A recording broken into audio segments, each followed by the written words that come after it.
Es un esfuerzo importante en cuanto a que abarca muchos temas y muchos ordenamientos, pero es de gran profundidad. No solamente en cuanto a la composición de capital y control, no solo del sistema financiero, sino del sistema de pagos, como también de mecanismos para realizar los activos que la banca tiene bajo su control y administración. Lo que más le preocupa a la gente es sin duda aquello que tiene que ver con la recuperación de crédito bancario y con la llamada ejecución de garantías.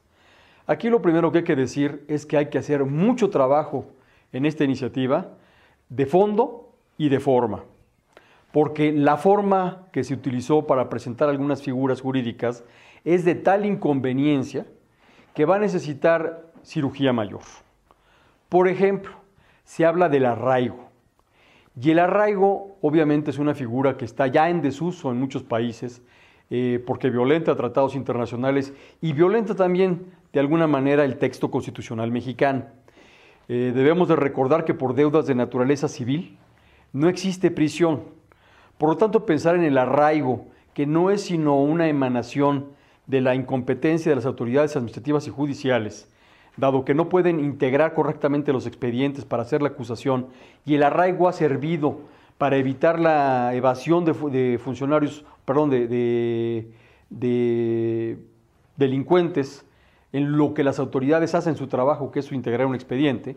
Aquí lo importante es que aquí se confunde lo que es el arraigo con una radicación procesal.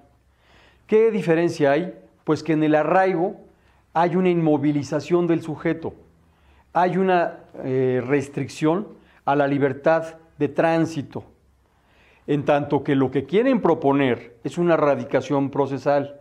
Esto quiere decir que se obligue al sujeto, al deudor, a encontrarse en un lugar determinado para atender un proceso o bien nombrar un representante legal. Eso, por supuesto, no es el arraigo, pero el uso de una palabra tan fuerte como el arraigo preocupa porque podría hacer suponer un terrorismo financiero, en el cual se le haría pensar al deudor que se encuentra arraigado con todas las implicaciones sociales, económicas y patrimoniales que implica. Por lo tanto, esta figura que no es nueva, hay que decir que la radicación procesal no es nueva. Existen muchos códigos de procedimientos. Se le está dando un sesgo diferente o una renovación a la figura de la radicación procesal, pero lo que no es, no puede ser y no debe ser, es un arraigo. La otra gran propuesta que se está tratando de hacer en materia de garantías es lo que se llama como secuestro provisional, la cual es sumamente inconveniente porque establece una petición de principio donde la vejación económica, donde la afectación económica es tal que el conocimiento del proceso, la determinación de responsabilidad en el proceso pasa a un segundo orden. ¿Qué quiero decir?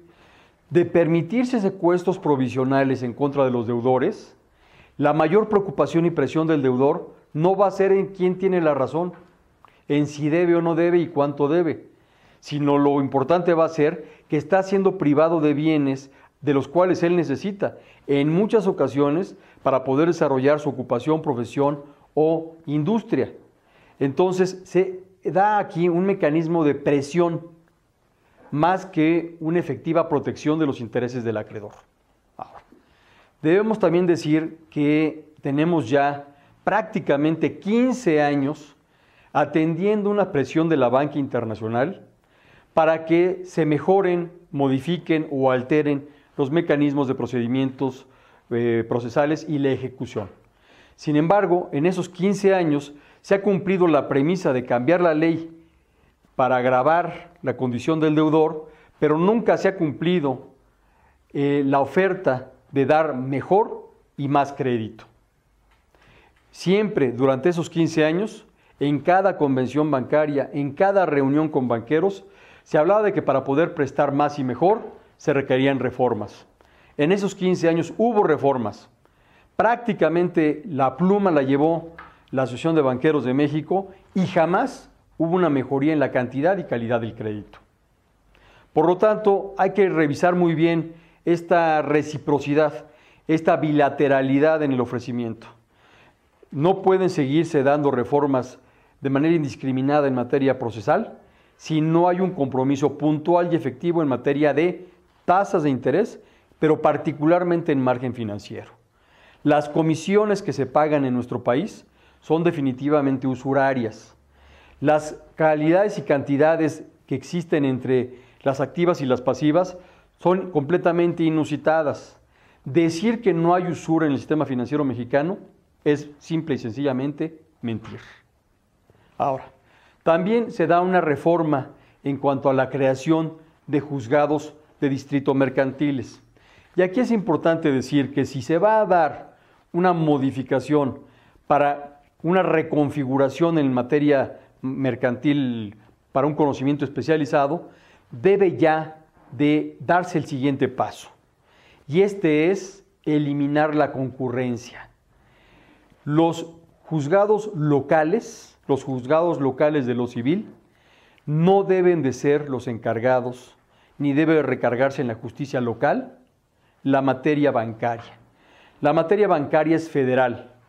Si se va a dar el paso de crear juicios especializados y juzgados especializados en materia bancaria, debe ser la federación la que debe de sustentar el desahogo de los procedimientos. ¿Por qué? Porque la justicia local ha generado una gran cantidad de criterios contradictorios. Por lo tanto, la justicia bancaria debe ser única y exclusivamente la federal. Y deberá de proveerse de mecanismos para que esta justicia especializada tenga no gastos y costos gratuitos. ¿Por qué? Porque la previsión que existe en la Constitución se refiere a todas aquellas personas, al ciudadano común, que no debe de recargar lo que ya está pagando vía los impuestos. Pero si lo que se quiere es una justicia especializada, técnicamente especializada, esa justicia especializada técnicamente no debe de ser considerada de la justicia del fuero común, del fuero que se recarga en los presupuestos de los gobiernos estatales. Ahora bien, también debemos de dar un paso diferente en lo que también otro de los ordenamientos que pretenden modificarse, se habla. Hoy en día se quiere recargar nuevamente en los estados la obligación de llevar un registro de comercio, lo cual resulta completamente incompatible con la capacidad financiera de los estados. Entonces, no es simplemente modificar la ley mercantil para señalar que serán los registros de comercio los que harán las inscripciones para cambiar de un banco a otro, de un intermediario financiero a otro, los créditos o operaciones bancarias, sino que lo que debe de hacerse es crear un registro de comercio completamente federal, que no solamente se refiere a las garantías, sino a todas las actividades de naturaleza mercantil. En buena medida, debe depender de la Secretaría de Economía y debe de ser sufragado en su funcionamiento por la Secretaría de Economía. Repito, no solamente en materia de garantías. Ahora bien, también es la Comisión Nacional Bancaria y de Valores la que debe de darle publicidad a la transferencia o portabilidad de créditos bancarios. Recordemos que hace 10 años se hizo el primer esfuerzo en materia de subrogación de crédito. Sin embargo, muchos bancos o muchos intermediarios financieros han encontrado mecanismos para entorpecer y obstaculizar esta transferencia de créditos, esta subrogación de créditos. Hoy en día se le trata de renovar simplemente hablando de portabilidad, trayendo el concepto o la figura que se da en materia telefónica al sistema financiero. Pero recordemos que la subrogación de créditos es mucho, pero mucho anterior a la transferencia de números en el sistema de telecomunicaciones. Si hoy en día creen que con la portabilidad va a haber una agilización, pues obviamente eso es falso. Pero lo importante es que haya mecanismos e instrumentos para evitar que los bancos obstaculicen y obstruyan la transferencia, la libre transferencia entre instituciones de crédito por condiciones. Si una institución de crédito puede mejorar las condiciones respecto de otro, debe de darse respecto de el universo que existe de operaciones financieras. Aquí es muy importante también recordar que hace 10 años se limitó mucho qué créditos podían ser materia de transferencia o de subrogación. Esto no debe suceder y debe ser una absoluta libertad de créditos del pasado y de cualquier originación cuando un nuevo intermediario financiero ofrece mejores garantías. Entonces, la portabilidad en materia numérica de las compañías telefónicas es completamente una ilusión. Ha sido nugatoria.